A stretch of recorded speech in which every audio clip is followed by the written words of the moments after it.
Chemistry chapter number first 11th class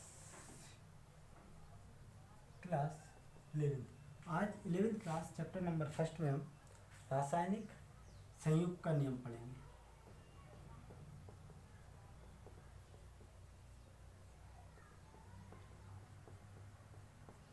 संयुग का नियम क्या होता है? रासायनिक संयुग का नियम। रासायनिक संयुग का नियम किसी अभिक्रिया को संपन्न होने के लिए या रासायनिक अभिक्रिया संपन्न होने में कुछ नियम और कुछ शर्तों के आधार पर संपन्न होती है। तो जिन नियमों के आधार पर संपन्न होती है उन्हें रासायनिक संयुग के नियम कहते हैं। ये नियम कौन कौन से हैं?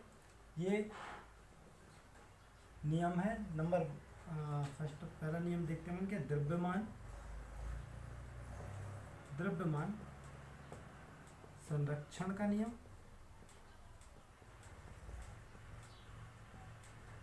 नंबर दूसरा है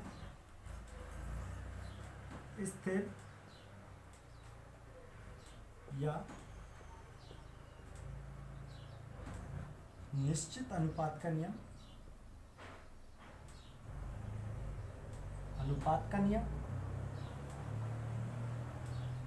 तीसरा है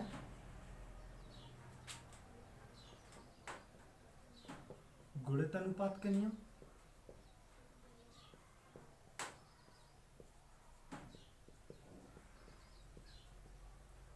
चौथा है तुल्य या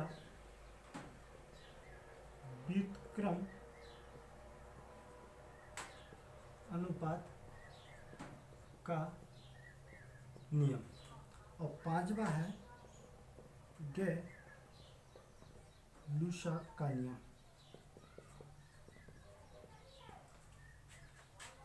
इन पांचों नियमों के आधार पर कोई भी रासायनिक अभिक्रिया संपन्न होती है। इन पांचों नियमों में सबसे पहले हम पढ़ेंगे द्रव्यमान संरक्षण का नियम। क्या है द्रव्यमान संरक्षण का नियम? इसके बाद इन चारों पर इसके बाद हम डिस्कस करेंगे। नंबर पहला द्रव्यमान संरक्षण का नियम। इस नियम के अनुसार जब कोई दो तत्व ए बी कोई मैं तत्व मानता हूँ, जब कोई दो तत्व आपस में क्रिया करके एक उत्पाद बनाते हैं, तो इन दोनों तत्वों का जो द्रव्यमान है वो इसके उत्पाद के द्रव्यमान के बराबर होगा। द्रव्यमान संरक्षण का नियम क्या कहता है कि रासायनिक अभिक्रिया में भाग लेने वाले तत्व मिलकर जो उत्पाद बनाते हैं, जो यौगिक बनाते हैं, कंपाउंड बनाते हैं, उनका द्रव्यमान अभिक्रिया के प्रारंभ में जिन तत्वों से मिलकर उत्पाद बनता हो उसके द्रव्यमान के बराबर होते हैं। जैसे एग्जांपल देखें, कार्बन को जलाने पर कार्बन डाइऑक्साइड गैस जलती है, तो कार्बन और ऑक्सीजन का जो द्रव्यमान होगा वही कार्बन डाइऑक्साइड के द्रव्यमान के बराबर होगा। कार्बन का एटॉमिक मास क्या होता है? 12। और ऑक्सीजन का क्या होगा? 16, 2 है इसलिए 2, तो इन्हें ऐड करने पर 32 और ये 12। एटॉमिक मास निकालना और मॉलिक्यूलर मास निकालना इसके हम सेकंड वीडियो में देखेंगे। थोड़ा सा यहाँ देख सकते हैं अपन, जैसे कुछ कंपाउंड लिख देता हूँ जिसके एटॉमिक मास अपन ज्ञात कर सकते हैं। हाइड्रोजन 11, हीलियम 24, इसके बाद सोडियम जिसकी हमें आवश्यकता पड़ेगी सोडियम 23, और हम करें कार्बन 612, नाइट्रोजन 714, इसके बाद क्लोरीन 17, 35.5, इसके बाद और भी जो कंपाउंड की हमें आवश्यकता पड़ेगी वो हम तभी देखते जाएंगे। बाकी पूरा डिस्कस हम atomic mass and molecular mass पर कल हम इसी के ऊपर डिस्कस करेंगे। तो जिसमें कार्बन का मास है 12 ग्राम और ऑक्सीजन का 16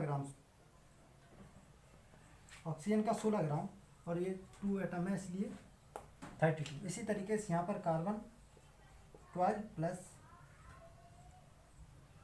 16 × 2 तो ये हो जाएगा 44, यहाँ भी देखें तो यहाँ भी 44 ग्राम, ये भी 44 ग्राम। यानी कि इसका जो द्रव्यमान है वो हमेशा बराबर रहता है, इसके द्रव्यमान में कोई किसी प्रकार का चेंजेस नहीं आता। इससे सिद्ध होता है कि रासायनिक अभिक्रिया में ऊर्जा की हानि नहीं होती। जो द्रव्यमान उसका अभिक्रिया से पहले था, जिन उत्पादों का जो द्रव्यमान था, अभिक्रिया के बाद बनने वाले उत्पाद का द्रव्यमान भी वही रहेगा।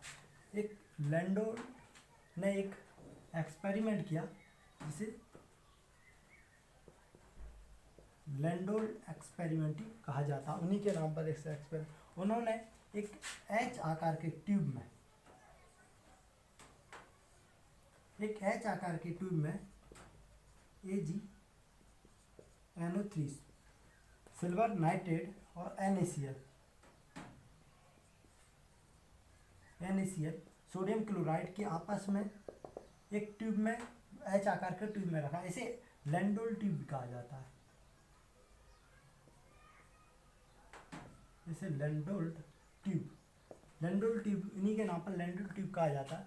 जब इन्होंने देखा कि AgNO3 को एक ट्यूब में डाला और दूसरे ट्यूब में इन्होंने NaCl को डाला, और इसे डालने के पश्चात इसका जो वजन था, इसका जो वेट था, वहाँ द्रव्यमान था, उसे नोट कर लिया, उसका जो भी द्रव्यमान था उसे नोट कर लिया। इसके पश्चात इसके मध्य अभिक्रिया के पश्चात AgNO3 प्लस NaCl क्रिया के पश्चात AgCl प्लस NaNO3 बनाया। Silver nitrate NaCl sodium chloride के साथ क्रिया करके सिल्वर क्लोराइड सोडियम नाइट्रेट बनाता है, जिसमें इसके पश्चात क्रिया के पश्चात इन्होंने इसे डबल से पुनः तोला। तो तोलने के पश्चात ज्ञात हुआ कि जो पुराना जो द्रव्यमान था, जो पहले जो द्रव्यमान था, द्रव्यमान में किसी प्रकार का चेंजेस नहीं आया। अभिक्रिया के बाद भी द्रव्यमान वही रहा। इसी से सिद्ध होता है कि अभिक्रिया में ऊर्जा की हानि नहीं होती। उसका फॉर्मूला चेंज हो जाएगा, उसके रूप में चेंजेस आ जाएगा। सिल्वर नाइट्रेट था, ये NaCl था, सिल्वर क्लोराइड बनाया और सोडियम नाइट्रेट बनाया, उसके फॉर्मूले में चेंजेस आ गया, उस पर उसके द्रव्यमान में कोई चेंजेस नहीं मिला। इसी से सिद्ध होता है कि रासायनिक अभिक्रिया में ऊर्जा की हानि नहीं होती। ये द्रव्यमान संरक्षण का नियम। सेकंड नियम की बात करते हैं हम, स्थिर या निश्चित अनुपात का नियम। क्या कहता है ये स्थिर या निश्चित अनुपात का नियम? स्थिर या निश्चित अनुपात का नियम यह बताता है कि कोई भी यौगिक किसी भी सोर्स से प्राप्त किया हुआ हो, कोई भी यौगिक हमें, जैसे हम एग्जांपल लें H2 जल हमें वर्षा से प्राप्त होता है, वर्षा के पानी से प्राप्त होता है, समुद्र से प्राप्त होता है, नदी से प्राप्त होता है, और भी कई सोर्स से प्राप्त होता है। इसमें देखें हम H2 इसके जो जल है, इसके जल में हाइड्रोजन और ऑक्सीजन का जो रेशो है, वो इस जल के हाइड्रोजन और ऑक्सीजन का रेशो और इसके हाइड्रोजन और ऑक्सीजन, ये रेशो आपस में बराबर होगा। इसके रेशो में किसी प्रकार का चेंजेस नहीं आता, चाहे वो वर्षा के जल से जल प्राप्त हुआ हो, चाहे समुद्र से प्राप्त हुआ हो, चाहे नदी से प्राप्त हुआ हो। हमें जल किसी भी सोर्स से प्राप्त हुआ हो, सोर्स से डिपेंड नहीं करता, उसका रेशो हमेशा समान रहता है। जैसे इसका रेशो क्या रहता है, हाइड्रोजन 2 16, इसका भी 2 16 2 क्योंकि हाइड्रोजन के दो अणु है ना, ऐसे लिखते हैं 1 × 2 यहाँ भी 1 × 2 रेशो 16, तो ये कितना 1:8, यहाँ भी 1:8 और यहाँ भी 1:8। 1:8 के रूप में हमें इस हाइड्रोजन और ऑक्सीजन के मध्य का अनुपात प्राप्त होता है। इससे ये सिद्ध होता है कि रासायनिक अभिक्रिया कोई भी यौगिक किसी भी सोर्स से प्राप्त हुआ हो, उसके मध्य जो कंपाउंड जो रेशो होता है, जो अनुपात होता है, वो हमेशा समान रहता है। जैसे और एक और एग्जांपल देखते हैं, जैसे कार्बन डाइऑक्साइड का देखते हैं। कार्बन को ऑक्सीजन के साथ जलाने पर कार्बन डाइऑक्साइड गैस बनाती। इसी तरीके से CO कैल्शियम कार्बोनेट को गर्म करने पर CaO + CO2 कार्बन डाइऑक्साइड यहाँ का अलग सोर्स से प्राप्त हो, अलग तरीके से प्राप्त हो रही है। यहाँ कार्बन डाइऑक्साइड अलग तरीके से प्राप्त हो रही है, परंतु इसका जो द्रव्यमान है जो द्रव्यमान का मध्य जो रेशो है वो हमेशा दोनों में बराबर रहेगा। कार्बन कितना होता है 12 रेशो 16 दूनी 32, यहाँ भी वही 12 रेशो 32। तो यानी इसका जो रेशो है वो हर कंडीशन में बराबर रहेगा, उसके रेशो में किसी प्रकार का चेंजेस नहीं आएगा, वो किसी भी सोर्स से प्राप्त हो इस चीज़ पर डिपेंड नहीं करता। तो ये हो गया स्थिर या निश्चित अनुपात का नियम। हम थर्ड नियम देखते हैं, या इसके एक मेरे पास क्वेश्चन है वो सॉल्व करते हैं हम। क्या क्वेश्चन है?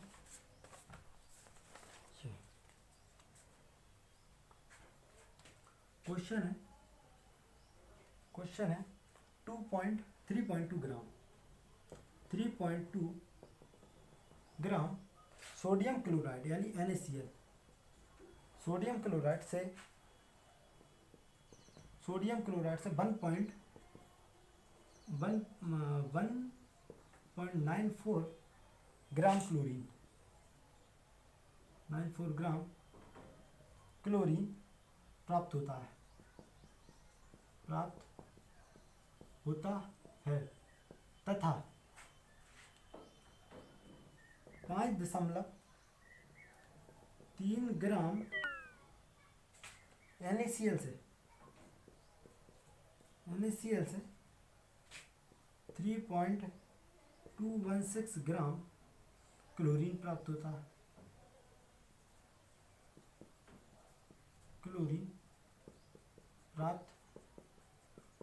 है। तो इसमें पूछा क्या फाइंड क्या करना है इसमें, तो सिद्ध कीजिए कि यह परिणाम स्थिर अनुपात की पुष्टि करता है। तो सिद्ध करना है कि ये जो परिणाम है ये स्थिर अनुपात या निश्चित अनुपात की पुष्टि करता है या नहीं। तो इसमें हम देखते हैं कि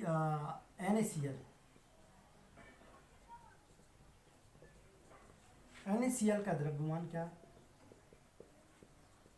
NaCl का द्रव्यमान हमें दिया है 3.2 ग्राम। क्लोरीन का द्रव्यमान कितना दिया है 1.94 ग्राम। तो हम इससे सोडियम का द्रव्यमान ज्ञात कर सकते हैं, इससे माइनस कर दें तो यहाँ 6 आ जाएगा, 11 में 2 बचेगा और यहाँ 1.26 ग्राम ये सोडियम का द्रव्यमान है। तो इससे Na और Cl का जो अनुपात है, सोडियम और क्लोरीन का अनुपात ये कितना 1.26 रेशो 1.94 ग्राम। तो 1 रेशो इसका क्या जाएगा 1.94 अपॉन 1.26। तो इसे अगर ऐसे हम सॉल्व करेंगे, इसे सॉल्व करने 1 रेशो कितना प्राप्त होगा 1.54, ये रेशो हमें प्राप्त होगा। इसे हम सॉल्व करेंगे 1.54 संख्या में प्राप्त होगी। इसी तरीके से ये हो गई फर्स्ट कंडीशन।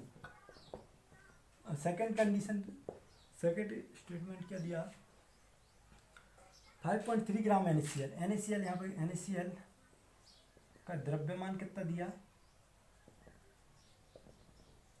NaCl के द्रव्यमान 5.3 ग्राम दिया। और इसमें क्लोरीन Cl का द्रव्यमान कितना दिया है, Cl का द्रव्यमान दिया है 3.216 ग्राम। इससे हम सोडियम का द्रव्यमान ज्ञात कर सकते हैं। सोडियम का द्रव्यमान क्या होगा 4 बचेगा, यहाँ 9 में से बन गया 8 बचेगा, यहाँ 0 बचेगा और यहाँ 2 बचेगा। यानी कि सोडियम का जो द्रव्यमान है वो कितना है 2.084। तो हम यहाँ पर Na और Cl का रेशो ज्ञात कर सकते हैं। NaCl का रेशो क्या है 3 Na क्या 2.084 रेशो, Cl कितना है, क्लोरीन कितना है 3.216 ग्राम। इसे अगर 1 का रेशो में निकालें तो 3.216 अपॉन 2.084, और इसे भी अगर हम सॉल्व करेंगे तो हमारे पास यही आ जाएगा 1.5